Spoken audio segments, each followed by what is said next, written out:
I was thinking this morning that with my own seminary formation and then work as vocation director, by God's grace, I was associated with seminary life for 23 years. And the seminaries are a wonderful place. There's a rare atmosphere in seminaries. There's a certain kind of idealism by living the life of a seminarian for 6 to 8 years. The idealism in the seminary, although there are challenges there, reminds me of this Gospel of John, St. John. He's at the table of the Last Supper. John is very young. In all likelihood, John is probably in his teens.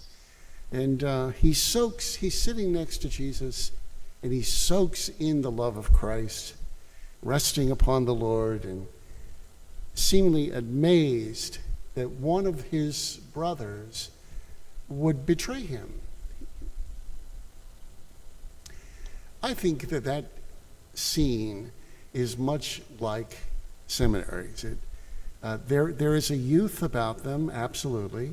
They are rare atmospheres, and they are rich in culture and study and thought and liturgy. Music in the seminaries and the prayer forms are all great. But I think that there is a challenge. We've got 2 seminarians with us this summer. Deacon Tomasz, who is just about to step into priesthood. And of course, Roland Borka, who is just getting ready to go into theology. But when young men like Deacon Tomasz step out of the seminary and into the world, it's not ideal.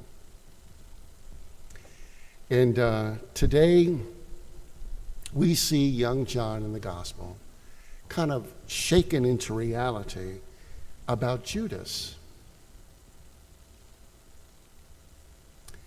One of the biggest problems, I think, facing young priests today is the occasional rate of attrition, where a young man will spend years in the seminary, get into ministry, and then for one reason or another leave the priesthood. Today, the seminaries are designed to have very elaborate programs of formation and education.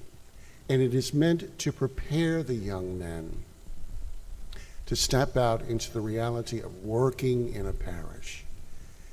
And I think it's incumbent upon all of us to support our young seminarians like Deacon Tomasz and Roland Borka, to support them and help them see what working in a parish and being a priest in a parish is really like.